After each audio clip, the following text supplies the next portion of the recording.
नमस्कार। आप देख रहे हैं स्पेशल कवरेज न्यूज़। मैं हूं शिव कुमार, मेरे साथ हैं संतोष पाठक जी। संतोष जी का बहुत बहुत स्वागत और अभिनंदन। बहुत बहुत धन्यवाद शिव जी। तमाम दर्शकों को नमस्कार। और सबकी पोल खुल रही है, सबके धागे खुल रहे हैं। आप जब विपक्ष में थे तो आप क्या बोलते थे? आपके बड़े बड़े सूरमा, एक तो अभी बैठे ही हुए हैं प्रधानमंत्री की कुर्सी पर, उनके बहुत सारे बयान वायरल हैं शिव जी। 12 के, 13 के, 15 के, 16 के, 19 के, 22 के, 23 के, बहुत सारे बयान वायरल हैं। और एक भावी प्रधानमंत्री योगी आदित्यनाथ का एक बयान वायरल है। और इतना ज्यादा योगी आदित्यनाथ का वो बयान वायरल हो गया कि तुरंत डरे हुए अमित शाह ने अपने ताजे ताजे बने भक्त मुख्यमंत्री शुभेंदु अधिकारी को कहा कि फौज भेजो। और बंगाल से आ रही है फोर्स, और बंगाल से आने वाली फोर्स को दिल्ली में कहाँ तैनात किया जाएगा हम और आप सभी जानते हैं, जंतर मंतर पे। सुनने में तो यहां तक आ रहा है कि जम्मू कश्मीर से भी मंगाई जा रही है, कई अन्य राज्यों से भी मंगाई जा सकती है। क्या बनाना चाहते हैं दिल्ली को? जंग का मैदान बनाना चाहते हैं क्या दिल्ली को? क्या करना चाहते हैं दिल्ली के साथ? एक बड़ी खबर लेकर हम आए हैं आपके सामने। भाजपाइयों के अंदर भी बवाल है, कोई ठीक नहीं है। शरद पवार को तोड़ लिया, 200 से ज्यादा सांसद राहुल गांधी के साथ है।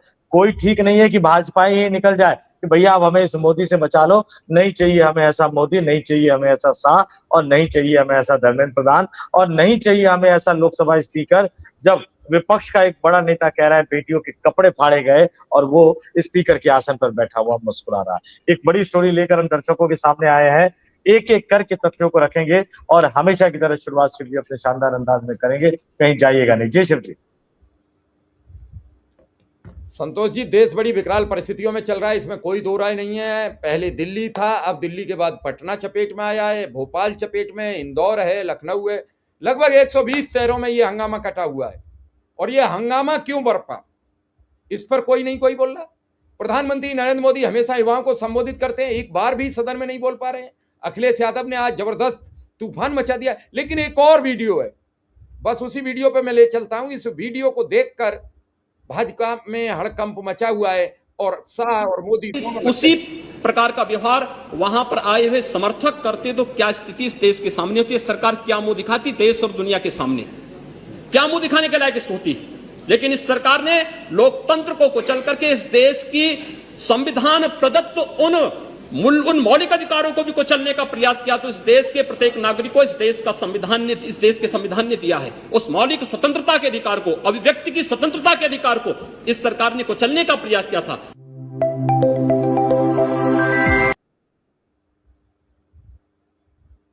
संतोष जी, आपने देखा वीडियो और समझा, विचार किया। क्या लग रहा है कि योगी आदित्यनाथ सबकी पोल पट्टी खोल दी, ये बता दिया कि कल जो छात्रों ने किया वो बड़ा धैर्यपूर्वक आपके साथ काम किया है, बड़े आराम से आपके साथ गुजरते रहे। अगर वो भी रूप धारण कर लेते तो फिर आप क्या करते? तो फिर मोदी और शाह की नींद उड़ गई, और नींद उड़ी, वो सीधे निकले और चल पड़े कि फोर्स का बंदोबस्त कर लो। तो 2000 के आसपास तो पुलिस बंगाल से बुलाई जा रही है, और कुछ पुलिस सुनने में आ रही है ऐसी सूत्रों से खबर कि कुछ जम्मू कश्मीर से भी बुलाई जा सकती है। हालात ठीक नहीं है। फिर पटना कहां से भेजोगे?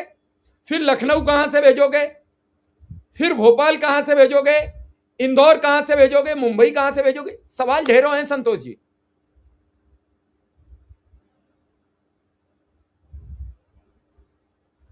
बिल्कुल शिव जी, आपने बिल्कुल सही कहा, ये सवाल ढेरों है। योगी आदित्यनाथ, मैंने एक शब्द को मैं अपने दर्शकों को कहूंगा, हमारा प्लेटफॉर्म भले ही वो 50 लाख या 1 करोड़ वाला ना हो, दर्शक अगर थोड़ा साथ दे तो Shiv Kumar Mishra special coverage news Santosh Pathak official जल्दी ही 15 लाख, 20 लाख, 25 लाख के आसपास वो पहुंचाए। लेकिन दर्शक खैर उतना खुल के साथ नहीं देते। लेकिन हम जो बोलते हैं दर्शक उस पर गौर नहीं करते हैं। भाजपाइयों के अंदर खलबली है शिव जी, भाजपाइयों के अंदर खलबली है। कांग्रेस पार्टी अविश्वास प्रस्ताव लाने के बारे में सोच रही है। हो सकता है इस बार अविश्वास प्रस्ताव पे वोटिंग हो तो व्हिप का उल्लंघन करके सरकार गिरा दे सांसद, कुछ भी हो सकता है। और क्यों मैं कह रहा हूं, एक तरफ है योगी आदित्यनाथ, दूसरी तरफ है उनके धुर विरोधी बृजभूषण शरण सिंह। बृजभूषण शरण सिंह भी छात्रों के आंदोलन का साथ दे रहे हैं। वो कह रहे हैं कि इन विद्यार्थियों के साथ धोखा हुआ है। आप पूरे सीक्वेंस को देखिए, एक के बाद एक ये सरकार झूठ बोलती चली जा रही है। जेपी नड्डा लाट साहब बन के बैठे हैं क्या? कहीं आओ बातचीत के लिए, मेरे दरवाजे खुले हैं। ऐसा दरवाजा और खिड़की ये जनता बंद करेगी ना, फिर घूमते घूमते ना समझ में आ रहा हो तो आडवाणी जी के घर जाकर देख ले, ना समझ में आ रहा हो तो मुरली मनोहर जोशी के घर जाकर देख ले। नेताओं की किस्मत बदलते टाइम नहीं लगती। आडवाणी तो फिर भी थोड़े बहुत बचे हुए, क्योंकि मेहनत की उन्होंने भाजपा के लिए। जेपी नड्डा ने कौन सी मेहनत की है ये मेरी समझ में नहीं आ रहा है, और जेपी नड्डा के कहने पे एक भी वोट क्या भाजपा को मिलता है ये भी मेरी समझ में नहीं आ रहा है। लेकिन ठीक है, कांग्रेस जनता पार्टी ने कह दिया कि अब हम जंतर मंतर पे बात करेंगे या किसी न्यूट्रल वेन्यू पे बात करेंगे, आपके घर नहीं जाएंगे, झूठ बोलते हो आप। और दूसरी तरफ अखिलेश यादव ने जो धागा खोला, कुछ मिनट भी स्पीकर की कुर्सी पर नहीं बैठ पाए बिरला। प्रधानमंत्री मोदी गायब, अमित शाह गायब, ये तमाम लोग नदारद है। और इस बीच ये क्या कर रहे हैं, दिल्ली का हमने देखा, पटना में गांधी मैदान के पास, उसी ऐतिहासिक गांधी मैदान में जो कुछ पता नहीं क्या कुछ फूट गया था जब मोदी उम्मीदवार थे प्रधानमंत्री के, तो वो कह रहे थे मेरी जान को खतरा हो गया था। वाटर कैनन छुड़वाया गया है, लाठियां बरसाई गई हैं उसी गांधी मैदान में, उसी गांधी मैदान के पास, उसी ऐतिहासिक पटना की धरती पे, उसी ऐतिहासिक क्रांति की धरती पर। आपने कहा एक एक करके 100 से ज्यादा शहरों में बवाल हो रहा है।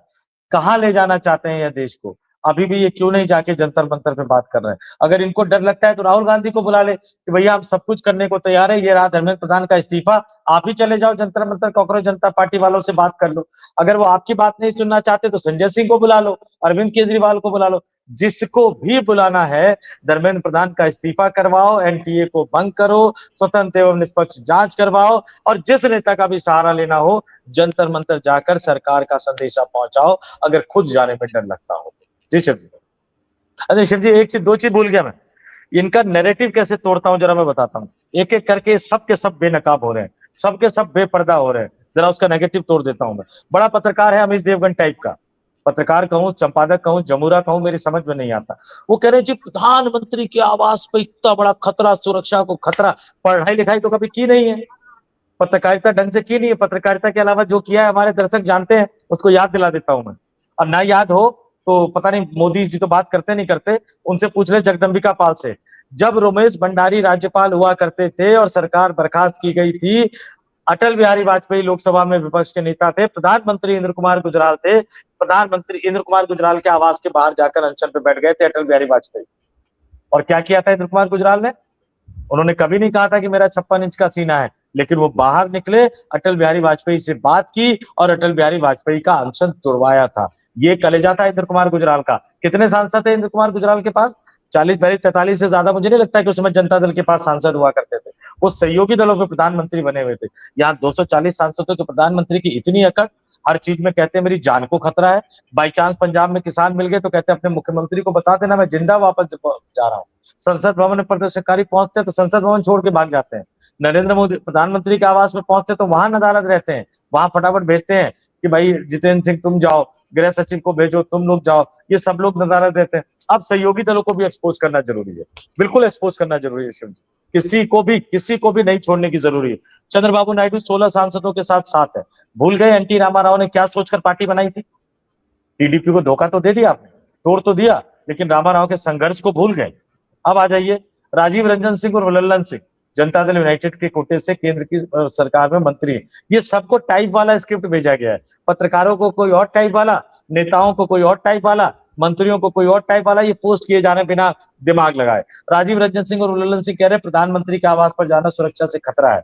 याद दिला दो, लालू यादव के खिलाफ जब सीबीआई जांच होने वाली थी, राज्यपाल को मंजूरी देनी थी, राज्यपाल मंजूरी नहीं दे रहे थे, यही राजीव रंजन सिंह और लल्लन सिंह पटना के लुटियन जोन में, पटना के हाई प्रोफाइल सिक्योरिटी जोन में राजभवन की गेट पर चढ़ गए थे। अब प्रधानमंत्री और मुख्यमंत्री की तो आलोचना हो सकती है, राज्यपाल और राष्ट्रपति की आलोचना हो सकती है क्या?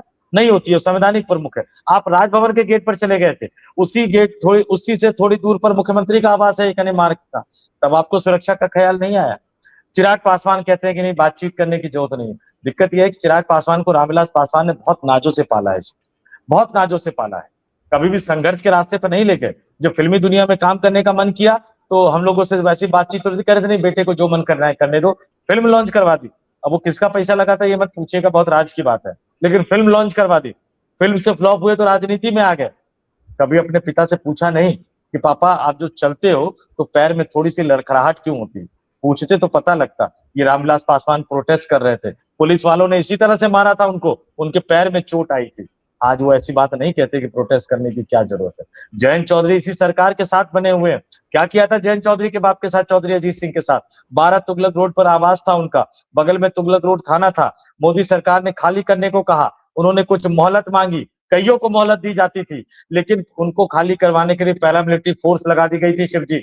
बागपत से, गाजियाबाद से, मेरठ से, ये तमाम लोगों से जो है वो लोग पहुंचे थे तुगलक रोड पर। उसी तुगलक रोड पर मैंने खुद कवर किया था, ये पश्चिमी उत्तर प्रदेश से गए वो किसानों पर लाठियां बरसा के और अजीत सिंह का घर जबरदस्ती खाली करवाया गया था। और जयंत चौधरी का तो खुद का अनुभव है, पुलिस वाले लाठी बरसा रहे थे, कुछ कार्यकर्ताओं ने बचा लिया, वो विजुअल बड़ा वायरल हो रहा था। आज वो जबान नहीं खुल रही उनकी, आज इनकी जबान नहीं खुल रही। एक नाथ शिंदे की बात कर लेते हैं, बाला साहब ठाकरे के सिपा सलार रहा करते थे, कितना संघर्ष किया था उन्होंने, देखा था उन्होंने बाला साहब ठाकरे का क्या संघर्ष था और किस तरह से संघर्ष किया था।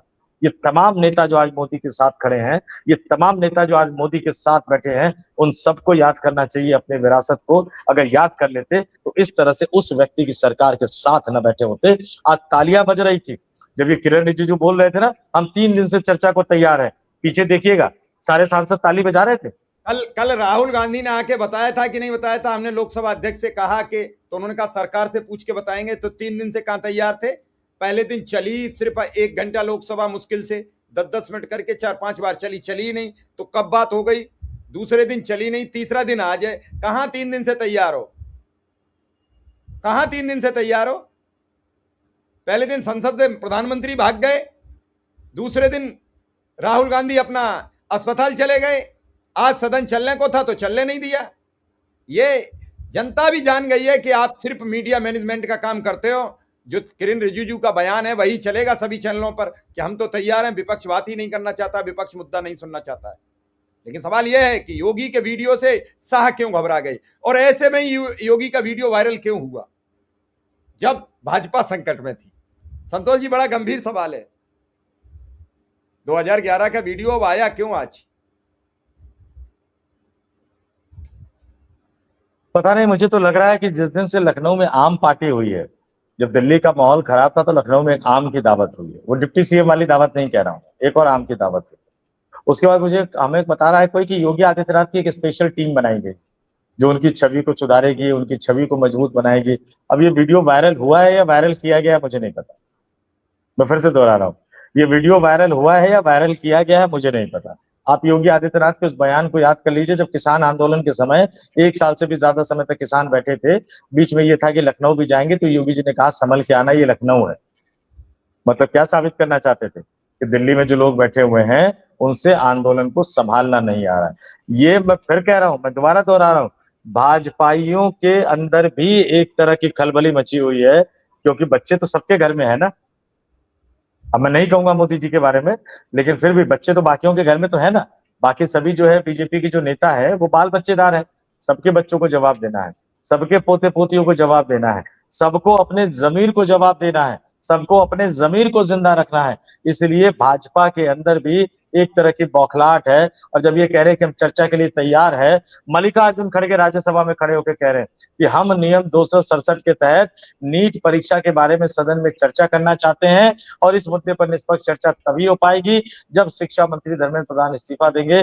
दुर्भाग्य की बात है शिव जी कि हमारी बिरादरी से आने वाले हरिवंश राज्यसभा के उपसभापति उस समय आसन पर थे और वो रोक रहे थे। मैं हरिवंश बाबू से कहूंगा, हरिवंश जी सब कुछ तो पा लिया आपने अपनी जिंदगी में, पत्रकारिता से करियर शुरू करके राज्यसभा के उपसभापति के पद पर पहुंच गए हैं। अब इससे ज्यादा क्या चाहिए आपको? जगाइए अपनी अंतरात्मा, चर्चा नियमों के हिसाब से चलवाइए, नहीं चलवा सकते तो इस्तीफा दे दीजिए। अब क्या बचा है? पेंशन तो मिल ही जाएगी, आप पेंशन तो मिल ही जाएगी। अब कम से कम अब तो अपना जमीर जगाइए हरिवंश जी। समस्या तो यह है कि ये जो घटनाएं घट रही हैं, क्या इससे आपको ये नहीं लग रहा है कि भागवत भी परेशान होंगे? मोदी साहब तो बेचैन है ही हैं।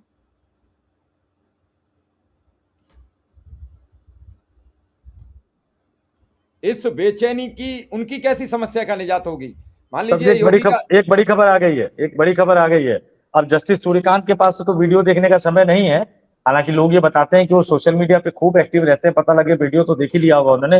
दिल्ली हाईकोर्ट से एक बड़ी खबर आ रही है, दिल्ली हाईकोर्ट ने जंतर मंतर पर प्रदर्शनकारियों पर लाठीचार्ज का मामले में दायर जनहित याचिका पर नोटिस जारी कर दिया है। दिल्ली हाईकोर्ट ने केंद्र सरकार यानी केंद्र की नरेंद्र मोदी सरकार और दिल्ली पुलिस को नोटिस भेजकर जवाब मांगा है। अगली सुनवाई की तारीख 11 सितंबर रखी गई है। और मेरे शो में प्रभाकर जी कह रहे थे शिव जी कि सुप्रीम कोर्ट के मुख्य न्यायाधीश को, चीफ जस्टिस ऑफ इंडिया को बॉम्बे हाईकोर्ट के जज से सीखना चाहिए, देहरादून हाईकोर्ट के जज से सीखना चाहिए, तमिलनाडु के हाईकोर्ट के जज से सीखना चाहिए, और अब तो हम ये भी कहेंगे कि दिल्ली के हाईकोर्ट के जज से भी सीख लो। टाइम निकालो सरकार, आप ही के प्रेमिसेस के थोड़ी सी दूरी पर हुआ है। और कई तरह की खबरें निकलकर सामने आ रही है, बार बार कई तरह की खबरें निकलकर सामने आ रही है। राजनाथ सिंह को आगे कर दिया है। शिव जी, ये भी ब्रेकिंग न्यूज सुना देता हूं।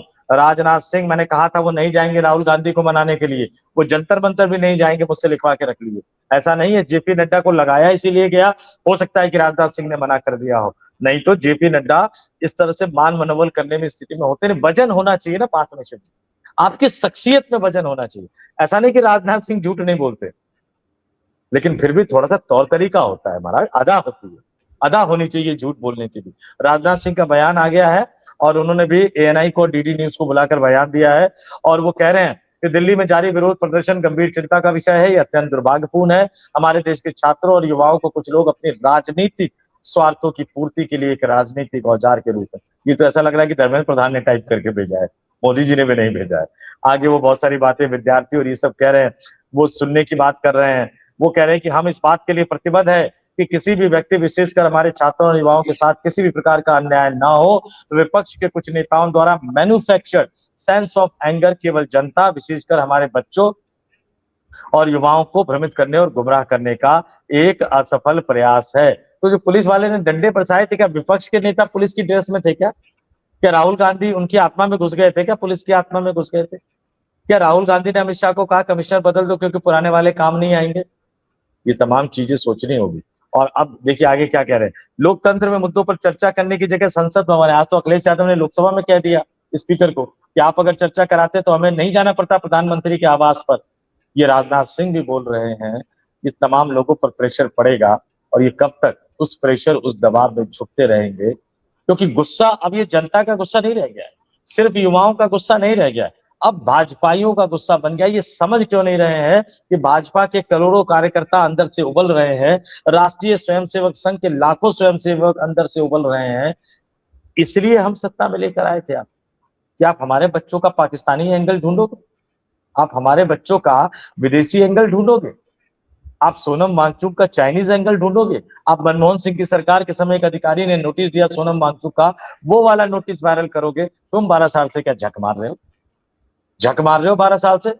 चीन का एजेंट तुम्हारे हिसाब से जंतर मंतर पर बैठा हुआ है, पार्लियामेंट हाउस के इतने नजदीक। मांगा तो था सुप्रीम कोर्ट ने कि सबूत दो, आनंद फानंद में तुरंत रिहा कर दिया आपने जोधपुर जेल से, क्योंकि सबूत आपके पास था नहीं था सबूत आपके पास। ये एक बड़ा तथ्य है शिव जी, सीधे सीधे अगर हम कहें। अब देखते हैं कि सरकार इस पर कदम क्या करती है, राजनाथ को आगे करके कितना इस मामले को समझ पाती है, कितना इसको डैमेज कर पाती है, रोक पाती है कि नहीं रोक पाती है। सरकार का कितना डैमेज होगा अभी कुछ नहीं कहा जा सकता है। अभी ये आंदोलन की आग सब तरफ चिंगारियों के रूप में निकली है, कई जगह ज्वाला का रूप ले चुकी है। इस ज्वालामुखी को कब तक शांत कर पाएगी भाजपा? जिस उद्देश्य से सदन बुलाया गया संतोष जी, क्या वो उद्देश्यों की पूर्ति होगी? क्या जिस मकसद से सभी पार्टियों और दलों में तोड़फोड़ की गई वो मकसद पूरा हो पाएगा, या फिर यही संसद सत्र मोदी सरकार की नाकामी का कारण बनेगा? जिस तरीके से पटना में बवाल हो रहा है, उस तरीके से अगर नीतीश कुमार की थ्योरी बदल गई और जिस तरीके से अगर यही आंदोलन आंध्रा में शुरू हो गया और आंध्र प्रदेश के, जी माइक खोलिए,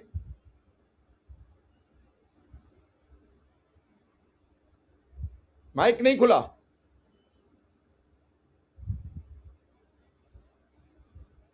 जो बॉर्डर हमारा पर्वत वाला और पहाड़ वाला बॉर्डर होता है ना शिव जी, भारत और चाइना के बॉर्डर पे हिफाजत करती है आईटीबीपी, भारत पाकिस्तान के बॉर्डर पे हिफाजत करती है बीएसएफ।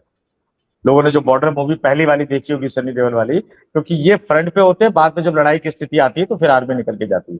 आईटीबीपी के जवानों का काम भारत चाइना पर हिफाजत करना है कि चाइना सेना हमारे अंदर ना घुसे। लेकिन उस आईटीबीपी के जवानों को जंतर मंतर पर तैनात कर दिया गया है। मैं फिर से दोहरा देता हूं, आईटीबीपी के जवानों को पहली बार सुरक्षा के इंतजाम के लिए जंतर मंतर पर तैनात कर दिया गया है। एक तरफ आप बातचीत के लिए बुला रहे हो और दूसरी तरफ आप जंतर मंतर पर फोर्स बढ़ा रहे हो। आज क्या करोगे, क्या करेंगे आज? ये एक निश्चित तौर पर सरकार के लिए इससे बड़ी शर्मिंदगी का सबब कुछ नहीं हो सकता। एक बात और मैं कहूं, ये अहंकार कहां जाकर ठहरता है, जरा इसको बताना बहुत जरूरी है।